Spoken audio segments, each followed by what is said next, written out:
Welcome to tonight, and welcome everyone here today. So we are really excited to have Nazar here. You have such an interesting story, and I can't wait for everyone here to learn everything that you've been through. But why don't we start in Dubai, which is where I believe you started. So I understand you were an investor. Yeah, but before becoming an investor, you have to make some money, right? So I made some money in the UK first, and then I took it to Dubai where there's zero tax. So that makes sense. The best way to do it, yeah. So I was, so after university, I joined a tour operator that took me overseas. I was in Jamaica for a couple of years, Spain, Denmark, and then I came back and joined a very small business called Holiday Autos, which became a bigger business, and we sold that to a company called lastminute.com. And I was on the board there for a few years. And then when we sold that business in 2005, that's when I moved to Dubai. And that's when you began your foray into investing. Yeah, then you put a bit of money here, a bit of money there, lose a lot here, lose more there, and one or two pay off, right? So one of the businesses that you invested in was a friend's business, right? Why did you decide to invest in that particular friend's business? It was a good business. There's no two ways about it. It's a really good business, and he was a friend, and I could see there was opportunity. And also, I was in another investment that was about to sort of mature, so I thought in a few months I'm going to have some time, I can get involved in it, I can make it even more awesome than it is already, and then we can sell it, and we can continue living the dream.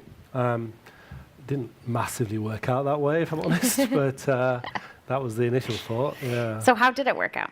Really badly. Really badly. I thought that might have happened. Can you tell us a bit more about that? Yeah, so I went on holiday to the UK and then to US, and then I was in Turkey, and then I got a call from him saying, I'm in London. And I said, oh, that's interesting. Why are you in London? And he said, oh, just blah, blah, blah. I've run away from Dubai. And basically what happened was that, cash flow issues happen in small businesses, and there was a cash flow issue, but not a meaningful one, not one that would have in any way damaged or hurt the business or in any way sort of jeopardized its future, one we could have dealt with. But it was his first startup, and he panicked, sold everything, took all the cash, and left. And in Dubai at that time, you can't just do that. And it's not like here or in Asia or in the US or the UK where you go into bankruptcy and all this kind of stuff happens and there's structure and process. And what year was that? 2007 Dubai? Oh man, you just go to prison, right? So it was a problem. So where did that leave you? Not in prison, clearly, but I went back. For which we are glad. Look, I went back to Dubai. I first checked that I would be able to enter the country without being arrested. And when I found out it was fine, I went back and I helped. First of all, you have to help your staff. In the Middle East and in Asia, where I went to after Dubai, your brand and your integrity is everything, and your relationships are everything. And I didn't want that personally to be damaged. For me personally, if we just put the business aside, I didn't want to damage myself for my other investments or for my life or the city or anything. And so for the first 3 days, I just helped the staff, right? And in Dubai at that time, and this is nothing against Dubai, I love the city, have property there, will move there, etc., etc. But at that time, if you had a car loan and you lost your job, you had to pay the car loan off immediately. And who can do that, right? If you're earning whatever you're earning. So I helped the team sort their own personal statuses out. Some of them had to leave, help them buy tickets. Wow. And then began the process of sort of winding down the business, not because I had to, but because if I didn't, that was going to be intrinsically linked to it, and therefore my personal brand and the opportunity to go further in that city would have been tarnished. So I spent a few days doing that, and then I went on holiday again. It's great. Makes sense. So when it comes to kind of that initial investment, we often call that the friends, family, and fools round. Are there any lessons to be learned when it comes to taking money from family or friends? Yeah, don't do it. I mean, that's the best one. I mean, honestly, if you start taking the emotion into it and you stop thinking rationally like a businessman, it's a problem. But startups do this all the time. Yeah, it doesn't mean it's right. Okay, so you know the ones you hear about? They're the ones that you hear about. The ones Yeah. you never hear about are the ones that took the money from mum and dad, and then mum and dad remortgaged the house because it never worked out. So, yes, by all means, if you can, borrow, friends, family, blah, blah, blah. But we know the startup world, and the startup world is a challenging one. And if you can avoid it, don't do it. Now, having said that, it could have worked completely the other way, right? I could have invested with this friend of mine. He could have just calmed down a little bit, gave me a call, we had a chat. We could be not having this conversation. I could still be in Dubai, you know, super rich with this awesome business that he'd built and I'd invested in. It just doesn't happen that way, you know, and what you then lose is money comes and goes, right? Yeah. If you're an investor, you have to be prepared to lose money. So money comes and goes. But friendships, they're tough, right? It's difficult. And to lose that's more painful than to lose money. So I imagine you're not friends with him anymore? Not yet. You never know what the future holds. If he pays me back, we'll be all over it. Fair enough. We'll let him know what he has to do to Would get your you? friendship Thanks. back. I'll send the email around. Perfect. So, what did you went back to lastminute.com after that? No. What did you start? So at that point, I started another business, a travel PR business called Golf Reps, which is still going now. Check it out, golfreps.com. Shameless plug. Yeah, and I got involved in maybe trying to buy a boxing gym and some other stuff. And then another friend of mine, or maybe not friend, but another business colleague of mine was in the process of setting up, at the time of the Daily Deals boom, a business there. And he asked me to help them set up a travel vertical for that business.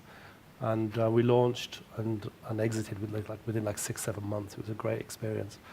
So I did that, and the exit. Maybe tell us a little bit more about that, how you launched something and also exited within six months. Yeah, but so if you think about the daily deal space, the Groupons, the LivingSocials, and all of the ones, Deals.com here, and all these companies here, their biggest selling point was their scale, right? The number of email addresses they had, the distribution they can get for small businesses, etc. So for them to grow internationally and to cut through the thousands and hundreds of thousands that were being set up around the world, they could either do it themselves or they could acquire businesses to grow that scale. And so we kind of understood that really early days. And if you set up a business that is priming itself to be sold, then it's much easier than just setting up a business to run it as a going concern. So you do that. You think this person might buy me, and therefore I have to have this kind of structure, I have to have these kind of processes, I have to have this kind of revenue, and then you pray and hope that it works. Were there any particular channels that you used that worked really well at that time? The reason we set up the travel vertical alongside it was because we immediately understood that the valuations of these businesses were driven by revenue. They can't drive it by anything else because you're only 6 months old, right? So they can't say you got to be profitable. They can't say, they just got to drive it on what they know, which is scale and revenue, email addresses, and how much money you can make. And you can only make a certain amount of money selling 2-for-1 cupcakes, right? If you're selling a cupcake for $2 instead of $4, you have to sell a hell of a lot of cupcakes to reach $1 million. But if you sell, 5 nights at a luxury hotel for the price of 2 nights at a luxury hotel, then the average price goes up, therefore your revenue goes up, and suddenly you are much more valuable. And so we started doing that, and we actually, I think I still hold the record for a deal we did with the Banyan Tree Hotel in the northern part of the United Arab Emirates. We switched it on, and it sold $1.25 million worth of sales in 3 days. And it was a pretty special fourth day, I've got to tell you. That's amazing. What I remember of it. Was this still while you were in Dubai? All in Dubai, yeah. How does the travel industry differ there, or does it? No, it's just, Dubai, that's what it makes its money from, right? It's a hub, and Emirates Airline has helped that, and the Dubai government has really focused on that. And you can be there and fly anywhere in the world in one plane, really, right? You could go down to Sao Paulo, up to London, Norway, Sweden, down to Australia, into Asia, all on one flight. Wow. And they built the business. They built Dubai Inc., based around the fact that they're in the middle of the world. They've created an airport that allows it, an airline that allows it, and sort of a little mini Disney World in the middle that you can stay in if you want to stay there, right? So it was primed for tourism. And what it did was it grew the revenues of that business, which meant that ultimately on exit, and that business had more value, right? And so when it was exited, the parent company, LivingSocial.com, asked if I would go and help set up a travel business around the 5 assets that they bought in Asia, in Thailand, Philippines, Indonesia, Malaysia, and Korea, and based out of Singapore. So I said, yeah. Well, eventually I said yes. I didn't say yes straight away. But I said Why yeah. not? Well, I've never lived in Asia. Dubai's a great place, right? If you live in Disney, why would you want to leave living in Disney? Sun always shines. There's 0 tax. Why would you leave, right? So it took a bit, but my wife and I had a conversation, and it was much more about the opportunity. We'd never lived in Asia. What a great opportunity, but being part of a US business, setting up something from nothing almost, and also working not just in Singapore, but in these great places like Korea and Thailand and Philippines and Indonesia and Malaysia. So eventually I said yes. So you got to live in all of those cities? No, we lived in Singapore. Singapore's a great city because you can just live there and be everywhere. Like an hour to Jakarta and 40 minutes to KL, an hour and a bit to Bangkok, 2-3 hours up to Manila, and then maybe 5-6 hours up to Korea. And you can just live in one place. The airport works. It's the quickest, speediest airport. Good sort of environment for expatriates to live in. Yeah. So we moved over to Singapore and started that. It was fun. So I remember when LivingSocial first started. I'm from North America, and they were kind of struggling to, get past the daily deals and all of the kind of crowded market. What was it like when you joined, and what were you seeing at that time? Yeah, look, it's a struggle, right? Of course it's a struggle because it's a new thing that goes great, and then everyone starts to think, well, maybe it isn't that great. And the focus needs to always be on who the stakeholders are, right? So the stakeholders in that particular business are the people buying the deals. Are they actually getting a really great deal? Are they actually able to use that deal when they want to use it? And the driver of that is how happy is the merchant. So if you are selling 2-for-1 cupcakes, which were great deals, right? Because you can get 2 cupcakes for the price of 1. But if that cupcake shop can only make 1,000 cupcakes a day and you sell 10,000 cupcakes in a day, it's a problem. So it's a problem for the cupcake shop because they can't make 10,000. And then as a merchant, as a consumer, it's a problem for me because I thought, well, I was going to get 2 cupcakes, right? But now I have to wait 5 days to get 2 cupcakes. It's kind of not worth it anymore, et cetera, et cetera. And I think that's where it fell over. It fell over when it forgot that actually it wasn't just about emails and conversions and clicks and blah, and blah, and blah. It was much more about the personal journey of either the merchant or the consumer. How do you think that could maybe translate to some lessons for startups today, looking at 2-sided marketplaces?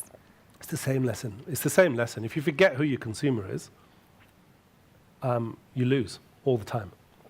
If you forget that ultimately, you're providing a service for somebody, whether that be the service to sell on for a merchant or the service to buy in from a consumer, you're giving them a service. If you forget that, both of those 2 equations, then you'll fail. Eventually, maybe not immediately. And that's what happened, right? You've got these businesses that grew and grew and grew, and in the end there was only 2, LivingSocial and Groupon. And in the end, Groupon bought LivingSocial. Yeah. So in the end, it all plays out in the same way. If you mess up, in my mind I keep saying don't swear, almost swore then, but actually if you mess up, then we're all adults then you here. pay for it. Yeah, I don't want to swear on stage.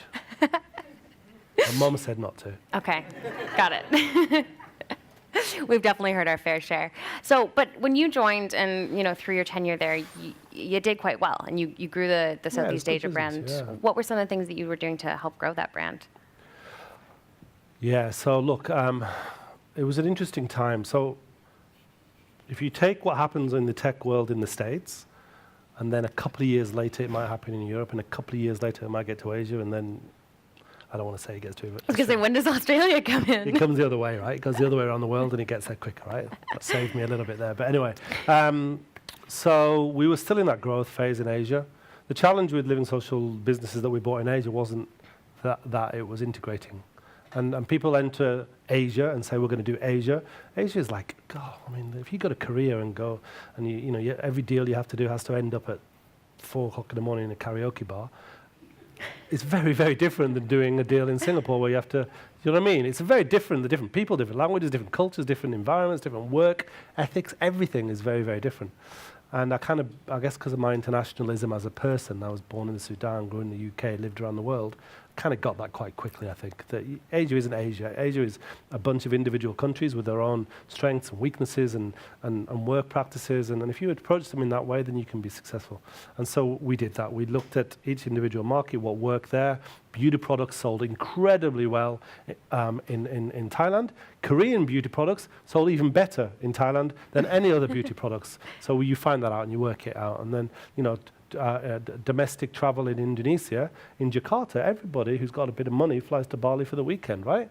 They don't necessarily need to go to Europe or Gold Coast or wherever, because they've got Bali. It's right there, right? And if they don't go shopping, they go to Singapore. It's right there. So knowing what your market is and then trying to create product that's relevant for that consumer and that merchant. How did you go about doing that research? Oh, look, trial and error. And also you recruit people locally. As long as you've got people locally and you trust that they know more than you do. And that wasn't a startup phase, but as a CEO or as a leader, you have to understand that you don't know everything. Yeah. Right? And there's a few business leaders in here, and egos are massive, right? And you have to have a bit of an ego to start a business, and to be in a startup culture, you have to. But the really successful ones, I think, are the ones that step back and say, you know what, I don't know enough about finance. I'm going to get an awesome CFO. I don't know enough about this. I don't know enough about that. And what I definitely don't know, as a Sudanese guy brought up in the UK, lived all over Europe, I definitely don't know what a 24-year-old Indonesian woman might want to buy in her beauty products, right? So understanding I don't know that, make sure you have people in the market that do know that, and just take their advice. Sounds really easy, doesn't it? Well, it isn't that easy, but do you know what I mean? Just understand that you don't know everything. And so what were some of the some more lessons you learned in terms of the different markets in Asia and how those translated to business decisions? The way you do business in each country is different. The relationship is really, really important. Mm-hmm. You have to know a good couple of karaoke songs if you want to do business in Korea. Oasis, if you speak English, Oasis, anything in the Oasis is great because they think you're brilliant at singing, but it's just the same accent. You can't start a meal without taking its photo. That's another thing I learned. Social influences are massive, right? So getting the right influences on Instagram and getting the right influences in social media can propel your business. I learned a lot. And I'm massive as well. I'm really tall in Asia. I'm the tallest person in any lift. That's something else I learned. That was also when important stuff, right? Important things. That was also when social media was becoming really big. How did that play into the growth of LivingSocial? Yeah, well, that's exactly it. We had social influencers. Our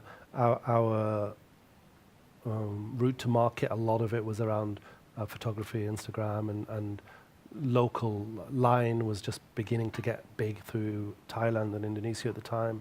Obviously, WeChat in Northern Asia, and having people locally who understood what all that meant was important. You can be an online business and you can try and generate leads online through retargeting or through whatever methods you want to online market. But if you don't know where to go with those methods, it's pretty fruitless, really. So we had local people who were very good at what they knew. And how was the competition from Groupon at that time? It depended market by market. So in Indonesia, they were quite strong, and we were number 2. We were number 1 in Thailand. They were quite weak. It was kind of 1-2, 1-2 all over Korea. We had a business called Ticket Monster, and they had another business called Kupang, but they were very close to each other.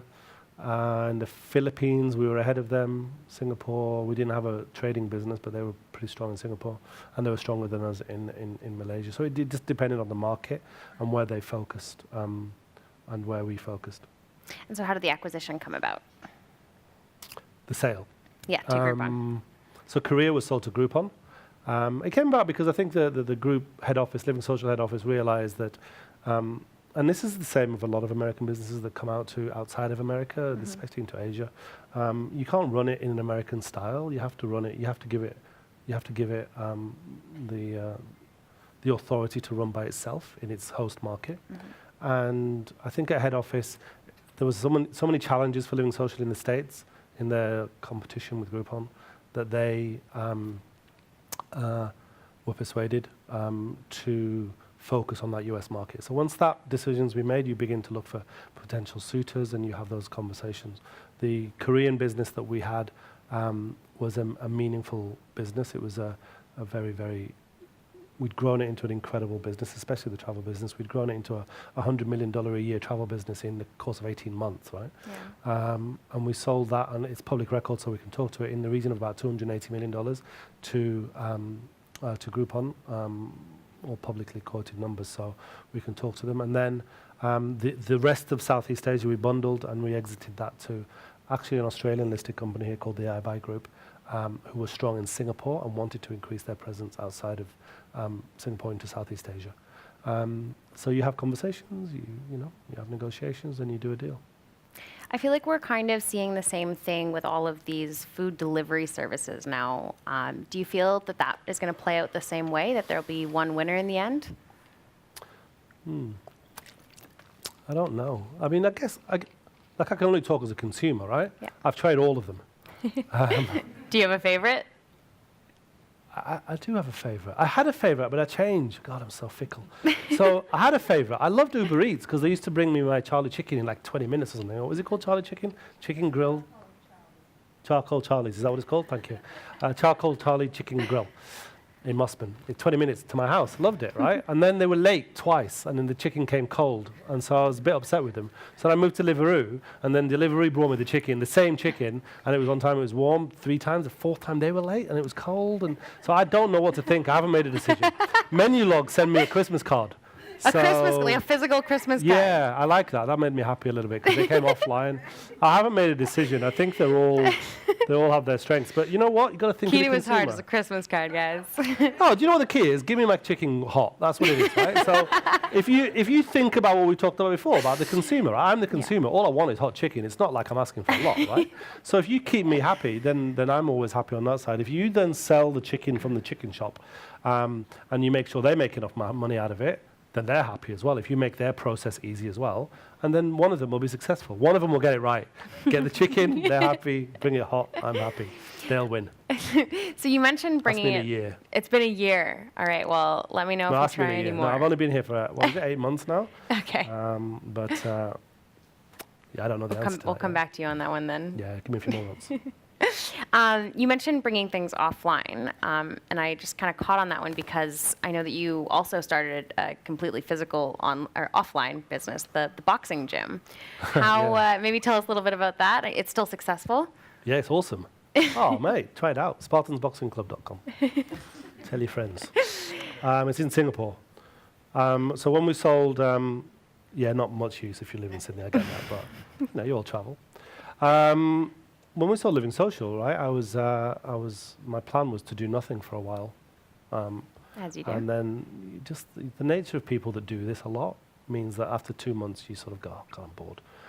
But more importantly, your wife says, get out of the house because you weren't here a lot, and now you are here a lot, and that isn't always positive. So I've always had a passion for boxing, and I started a number of years ago and tried to buy a gym, didn't really work out, tried to buy another gym, didn't really work out, so I thought, sod it, I'll start my own. So we started a gym called Spartans, and it was around the corner. I got my trainer who used to train me and said, leave your gym and come and train, and it was actually, you know what, it started here. I was doing some consulting for our now chairman when I was in a really bad hotel at the airport. I won't name it, but it was a really bad hotel. It was like 11 o'clock at night, and I was whinging to my wife about why am I here, this wasn't the plan, I should be on a beach getting fat and blah, blah, blah. And she said, just stop moaning and stop calling me at 11 o'clock and do what you want to do. And she said, what do you want to do? I said, open a gym. So what I did, this is the honest truth, so on that night in a hotel that's in the airport, I created a fake Facebook advert for a new new boxing gym opening on the east coast of Singapore. I put $20 per day for 7 days of Facebook advertising around the geography of East where we lived in Singapore. And I went to bed and I told myself, if in the course of that 7 days, this is how businesses start, right? In the course of that 7 days, if I get 100 likes, I said, if you want to know more like this new business that's opening, this new boxing gym, if I get 100 likes in 7 days, I'll convert 50 of those into members. They'll pay me $200 a month. That'll pay for the gym, and therefore I can have my own gym to train in. 50 people will be happy, and there you have a business, right? And then I went to bed. And then I woke up and there was 400 likes the next morning. And there was just over 1,000 before the 5 days were over. And then I stopped. I thought, I don't have to spend the other $40, right? So for 5 days I stopped. And then I thought, well, I better open a gym. So and then I kind of teased it along, let's have a competition and name the gym. But I hadn't even got a location, right? So then I eventually found the location within 4 or 5 weeks. And we had a competition to name the gym between the members, and the likes grew and blah, blah, blah. And now we have, 300 members, and we have some great fighters, and it's a community gym, 50% men, 50% women, loads of kids classes, expat, local, good fighters, people who've never fought before. I started boxing because I was massively overweight, and I got diagnosed as diabetic, and I needed something to lose the weight quickly, and I couldn't run without getting bored. I couldn't swim without forgetting to breathe, actually. I couldn't go to the gym without just sort of sitting and looking around, and So a friend of mine said, go and try boxing. So I tried boxing. And in boxing, you train for an hour, and if you don't concentrate for an hour, and somebody punches you in the face, and that's enough to get your attention, right? So your original conversion rate there, if I did the math on 100 likes, was going to be 50 people, 50% conversion rate. But your 1,000 likes turned into about 300. Yeah. So I failed? Is that where you're going with this? No, I'm just wondering. Cheers for that. Just wondering about your customer acquisition strategies and how there was none. You get a great business. I have not spent, this business is now what? It's 2 years in October, right? We break even at 90 members. So I did my math slightly wrong. I thought it's 50 members. It's not. It's 90 members. Rent's a bit expensive in Singapore. So we break even at 90 members. We've got 300 members. I've never spent more than, in the total of the 2 years, I haven't spent more than $5,000 in acquired members. And why is that? Because we went social. So only thing we did was Facebook. And we got a good product. And when you got a good product, people tell other people. And then people come and join. Yeah. And then they get hooked onto it. It's an addictive sport. It is. It's boxing without the bruises. So some people get punched, but that's the 5%. The 95% come just to lose weight, keep fit, get rid of the frustrations of the day, punch a bag, punch their mate. Awesome. And at the end of the day, it's still about the consumer and creating a great experience for them, Absolutely. right? Absolutely. You know what? The best thing about our gym is this. Our first member of staff, we lived in a condo. And the girl downstairs in the condo, she's called Shoba. So I'm going to send her a copy of this if you send me a copy of this, because she's going to love this. So Shoba was in our condo, and she was like a receptionist. And whenever we had people coming from anywhere in the world to come and stay with us, she'd learn their name on the first day. Every day they walked in, she'd be like, hey, how are you, Matt? How are you, Naz? How are you this? How are you that? And I thought, she's awesome. And so when we opened the gym, she was our first employee. I called her and said, leave the condo, come work for us. And what better way to have a gym than you walk in and someone knows who you are. Say, hey, how you doing? Or you don't show up for a week and someone says, hey, you okay? We haven't seen you for a week. What's going on? Community feel, good product, nice facilities, and people stay. Fantastic. That's amazing. I have one last question on the gym before we move on to to your current position. And I'm just wondering, did you have a particular nickname that you'd like to share with us? Fight name. It's not called a nickname. Sorry. Did you have a particular fighting name? Yeah, I'm Brown Sugar. Naz Brown. I don't know what's wrong with that. Brown Sugar Musa. Fantastic. That's amazing. Thank you for sharing. You're very welcome. Then you did kind of a... Thanks for that, by the way. I pretty appreciate it. Yeah, you're welcome. Well, you're going to share it with your friends, and so... Yeah, great. So then you kind of did a big switch. You were doing travel, boxing, fitness, that kind of all ties together. Came into medical. How did that come about? So Medical Channel is a digital media business. Okay. And it was suffering at the time, I think, when I first got involved in it, in exactly what you've just done then, and calling it a medical business. It's not a medical business. We're a media business that happens to operate in the medical space. So what happened was a couple of really, really awesome investors from Sydney, a guy called Dr. Philip Wing and, another guy called Tony Four. They actually approached me about another business they're invested in that didn't really work out, and then Phil told me about Medical Channel, and I came over, had a look at it, and I'm in a crappy hotel in Sydney Airport, and I'm thinking, I'm going to start a boxing gym that trip. And for me, it just made sense immediately. There's no. The way it was sold to me was we put screens in GPs' waiting rooms, and and then we put content on those screens and we sell advertising on them. And you think, yeah, of course you do. Why wouldn't you? You know, people are there 30, 40 minutes, nothing to do. Makes all the sense in the world. And of course you'll sell advertising to it because people have got dwell time and da-da-da. So I liked it. I thought it was a great idea. And Phil asked if I'd be interested in maybe investing and getting involved. And I kind of did that. So for the first part of last year, I stayed in Singapore, but I was commuting every week. So on a Sunday night, I would fly Singapore to Sydney and stay here till Friday morning and then fly back for the weekend. And I did that from September until from January until about September.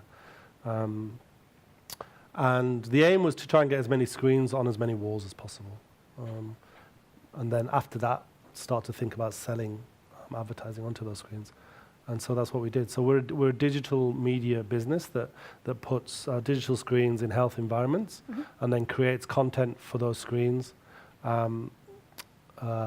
to engage patients as they're waiting, and also to give access to those patients for national advertisers as well as for local businesses that want to reach their community within that practice.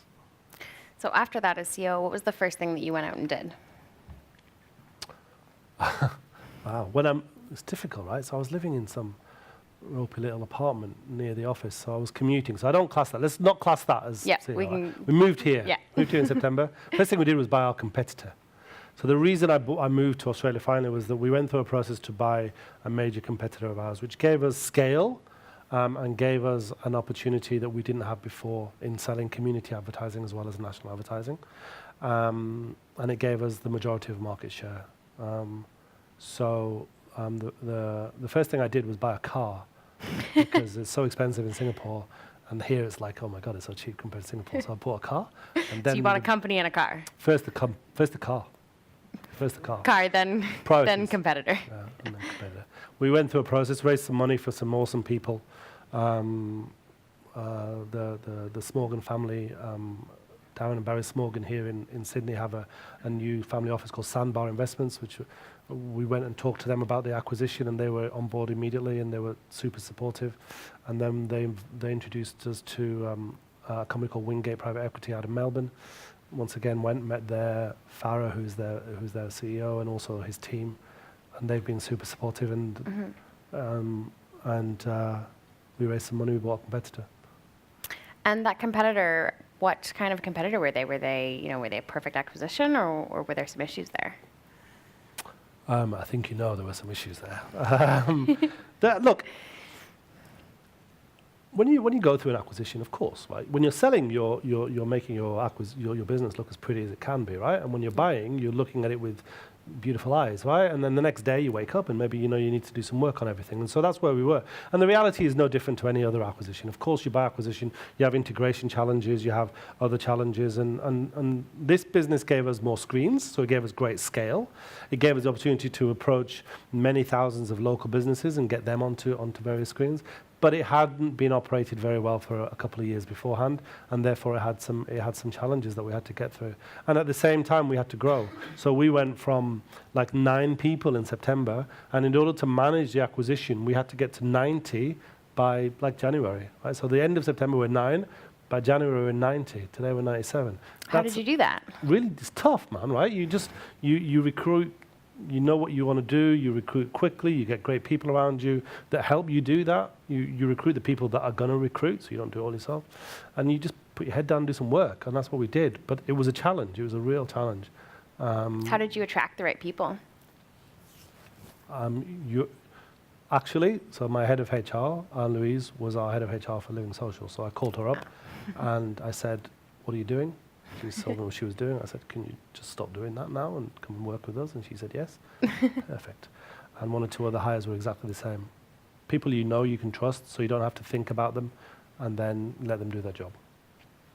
And so we'll go back to the medical channel a little bit there. You mentioned that there were some issues with it. No, not with medical channel. With the business we bought, Community Network. Community Network. There were some, unethical potential business practices. Tell us a little bit more about that. They've got themselves in some problems, and it comes from, it's as if we've planned this, right? But it comes from understanding your consumer and your merchant again, right? Yeah. So in this particular business, your merchant is who who lets you put the screen in their practice, and your consumer is the small business. And if you treat either one of those two wrong, it's going to mess you around. And that business just left itself, its management left, went and tried to run it from the UK.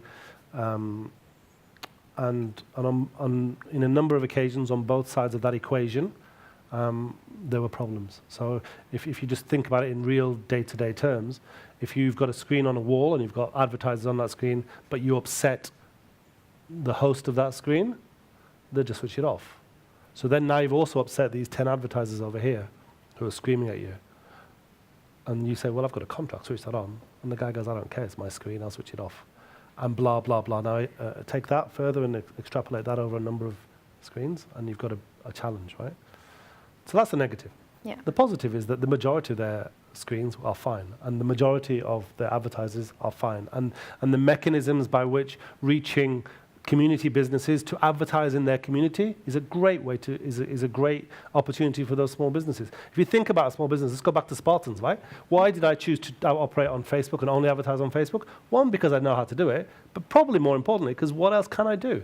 Like produce a flyer and go and distribute it? Or as a small business, what do I do to attract people within 3 or 4 kilometers of Spartans Boxing Club? Distribute flyers, bit of Facebook advertising, could put an advert in the East Singapore Times, but it's in Chinese, so that would have been a bit rubbish. Blah, blah, blah, right? And now take yourself forward and bring yourself into Sydney, and you're in wherever, like Mossman, right, where I live. What can you do as a small business to promote yourself in that area? Well, you could go and spend $1,000 to put a little advert in the Mossman Daily that actually comes out every week. You know, they need to work on that name, don't they? But anyway, that, or you could do a little bit of Facebook advertising if you knew how to do it, but you probably won't if you're the local cafe or the local dry cleaner. Or you can speak to us, and we've got a screen in your local medical practice that you all know because you all go there, and we can create an advert for you, so your first foray into digital media, and we can play that advert 40 times a day for you, every day that practice is open, all year round, and we'll charge you a couple of grand, less than a couple of grand. I mean, God, I'd buy it. Spartans would have bought it, and so small businesses would. And so, yes, we had challenges integrating the business. Yes, we had challenges cleaning up some of the mess that we'd acquired, but they were far outweighed by the opportunity that there is. Yeah, absolutely. Are there some lessons to be learned? Like, let's say some of us out there running our own businesses, you do happen to upset a customer, whether on purpose or unintentionally. What are some ways you can turn that around quickly? You've got to front it up. You've got to understand that you messed up. It's pointless arguing. What's the point of arguing with someone, right?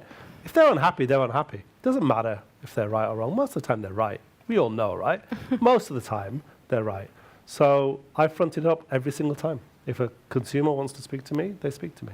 If an advertiser wants to speak to me, nobody from the medical channel world has wanted to speak to me. We're okay. But some of the ones we've acquired have had some really challenging problems, and you can speak to anybody in my team.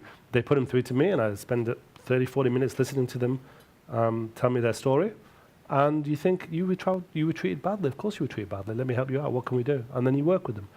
And that is a client for life at that point. Yeah. At that moment, they're never leaving you because they can speak to somebody. So, I'm not here to give advice, but just treat people well, whether they be internally or externally, and life will be all right. One last question before I open up to the audience. Are there any kind of key lessons that have stuck with you throughout all of these businesses that you've started and run?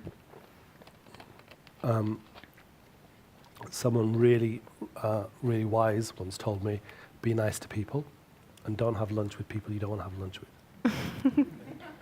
You just live your life by that rule and you're fine, right? Honestly, if you're nice to people, not much can go wrong, right? If you're open and you front up and you're empathic to people's position internally as employees or as investors or as clients or as partners or whatever it is, in personal and in professional life, then things tend to work out okay. And sometimes you do have to go for lunch with people you don't really want to go for lunch with, but still be nice. Is that all right? I think that's probably the best advice I can give you. Fantastic. Thank you very much. You're very welcome. Let's give Naz a round of applause.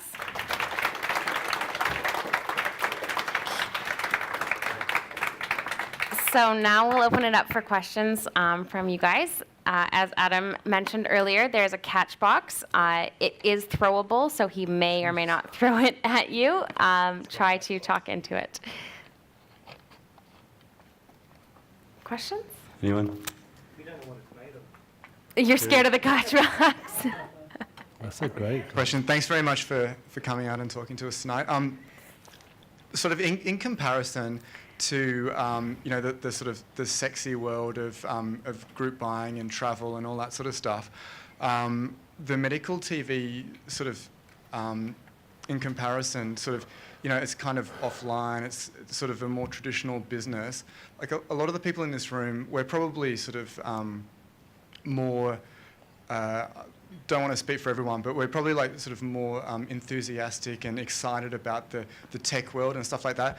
My question is, like, do you think there's a lot of opportunities out there at the moment that are sort of not being addressed or not being tackled because people are sort of too dazzled by the whole tech world? Yeah, maybe. Undoubtedly there are, but entrepreneurs and people that start businesses. They start businesses that they can think they can get money out of and they can find an exit to. At the moment, the tech world is quite easy to get into for many reasons. If you've got the skills, the barriers to entry are quite low, the costs to entry are quite low. And so yes, there's more focus. Look where we are now in this particular environment. You get a lot of techies, but the reality is a business, right? You should think about who your customers are. You should think about who your suppliers are. You pay money to produce a service, and you charge money for that service. And as long as the second one of those is more than the first one of those, it's all good, right? So whether that business be a local dry cleaners or Facebook, ultimately they both started with the same thought process, which is I want to be my own boss. I want to, it's rare nowadays. Facebook was a bad example, but it's rare nowadays that you get businesses that are started for a social good. They're started for monetary reasons. And you could be the dry cleaner owner that starts his first dry cleaners and then wants to have 100 dry cleaners all over the city and 1,000 all over the country. Or you could be content with what you're doing in one dry cleaners. For me, travel's good, but all of you know who work in industry and in professional life, we travel, and it's much more glamorous on Instagram than it is in real life, right? It's pretty crappy landing at 11 o'clock at Jakarta airport, spending an hour and a half getting to a crappy hotel and then watching TV that you don't understand what it is, and then getting up and getting a cab and going to an office and then saying, hey, I was in Jakarta yesterday, right? There's no glamour in that. There's no glamour in that at all. In the end, it's a business, right? You do something, you charge for it, you make money, or you don't. Eventually, the glamour wears off. It's sort of like in terms of attracting capital as well. No, capital comes to good businesses. There are investors that focus on the startup space in the tech world. There are investors that focus on the digital world where we are. There are investors that will undoubtedly specialize in buildings for dry cleaners, right? There is capital all over the world, and they're focusing what they do. It comes to a good business. You have a good idea that you can prove traction on and that you can prove a road to money on, people will give you money, right? So no, yes, it's easier to invest in or to get at the moment in this where we're talking now, and the people in this room. It's much more tech focused, but there's money in a business if you can make money. Hello. Hey, Naz. Great to hear your experience, and welcome to Sydney. Thank you. You've lived in a lot of countries and worked in lots more. What do you think Australia could learn that would improve our ecosystem here from other jurisdictions? Wow. Easy question. Yeah, nothing too difficult then, right? Let's just go the other way first, right? What I found coming to Australia is that stuff works in Australia. So in the Middle East, when I was there full time, you couldn't get a loan from a bank as a startup unless you had 3 years of accounts audited. And then therefore you're not a startup, right? There was no PE world, VC world, angel world. There's a couple of family offices, but they would invest in, Atlantis Hotel. They weren't interested in Naz's little PR business, right? And therefore there was no lawyers that had that skill, etc., etc. We moved to Asia, no deal gets done quickly. All of it's about relationship, all of it's about dinner and karaoke clubs. It's tough, right? Come to Sydney, and the first deal I was involved in was, the acquisition that we made, and it just works, right? You speak to lawyers, they know what they're talking about. You speak to investors, they know what they want to invest in, what they don't want to invest in. There's no crapping around, right? They just tell you or they don't tell you. That's all it is. And the process goes through, and you get the documents, and you sign them, and suddenly you own a business, right? And it's like, oh my God, it all worked. So Australia does that incredibly, incredibly well. You know what? I think some of this 457 stuff that's been going on since I've moved here might be a challenge for the country, right? I think that I got caught in it. Personally, thankfully we're through it, but if you lose the opportunity of getting talent, I think that could be a problem for the country. And it's not short term. It's not something they're going to see this year or next year, but with longevity, it's going to prove a challenge. I think the other things that I've seen in Asia and the Middle East as well are a lot more hubs surrounded. This is kind of a hub, but there's a lot more hubs surrounding specific kinds of businesses, and I haven't seen that many here. I'm sure there are in Sydney, but it's a bit more of a mature market, so we're kind of there. The brain drain out. If people have got the chance to go to the States or to Europe or to Asia and they're clever people, and if you don't have that reciprocal opportunity for people to come back in because of visa regulations, it could prove a problem for the country, which would be a shame. Australia's great. It's a bit far, but it's great.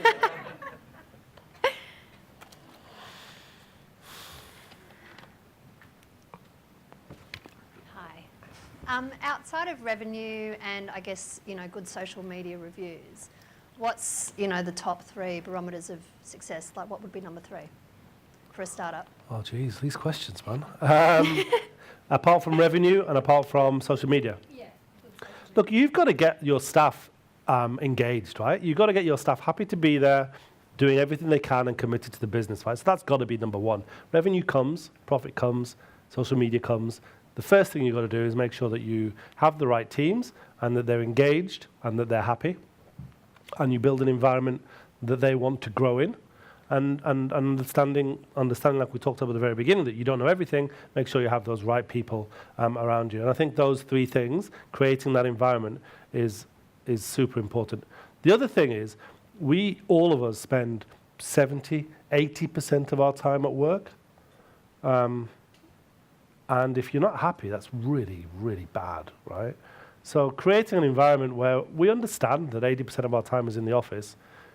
I don't want people around thinking that 80% is a bad use of their time. So creating an environment where people want to develop, want to flourish, want to learn, want to be part of a startup business that then goes bigger and are having fun. Now, the next challenge is rein in that fun, right? And that's where startups get it wrong sometimes. I don't mean the ping pong table. I might mean the games room that I saw over there, et cetera, et cetera. Sometimes you just have to rein in the fun and don't forget you've got to do some work. But getting that balance right is pretty important. Steal that box, by the way. She works for us, right? So steal the box. I'll try to leave it here. Just 2 quick ones. With your boxing business in Singapore, boxing gym, was it a new concept in Singapore that it was so successful, or was it something different, special? And just one more question, because you've been running a couple of different businesses, what would be your dream business to run? Right. I love the fact that we're talking about the boxing gym, by the way. I think it's awesome. Was it new? No, there are boxing gyms in Singapore. What we did was we found an environment where there wasn't, and we focus on, genuinely, this is the strapline for the gym, it's boxing without bruises. People are intimidated to go into a boxing gym because they think it smells, and they think it's full of people with tattoos and broken noses. And some people in there do have tattoos and broken noses, but 99.5% of them don't. So we focused 100% on developing that market. We have a class on a Wednesday at 11 o'clock in the morning called Punchy Mums. And it was started by my wife when she was pregnant with our first child. And basically, they would come in. I mean, the first sort of 5 or 6 months after a baby's born, the mothers are in the house and just can't find a way of getting out of the house, and it's doing their heads in, even if you've got maids and all this they have in Asia. So we had this class at 11 o'clock on a Wednesday where they would come in with their baby, and we'd have maids there's a weights room in the back, and they'd look after the babies and make sure the weights didn't drop on them and things. And then we had a class that was focused on returning the mothers to their original body shape. But they would come in half an hour early and have a chat, because they haven't spoken to anybody for a week except the baby. And then they'd have their class, and they'd stay for another. We'd have to kick them out. The people with the tattoos and the broken noses were coming in, and we'd be like, get out now, take your baby and go. So we played to our market. And the second question was, what would I... Your dream. I would love to own like UFC or something. I'd love that be my dream business. Like a fight promotion that I didn't have to worry about the money. It's already rich, and so you'd have to invest any money into it, and you can just fly around the world and watch fights. All over it. So if you can help me with that, Nazar.Musa at medicalchannel.com.au. All righty, we might leave it there. So can you all join me in thanking Nazar for his time tonight? It was a great speech. Thank you very much. Thank you very much. Thank you. Appreciate it.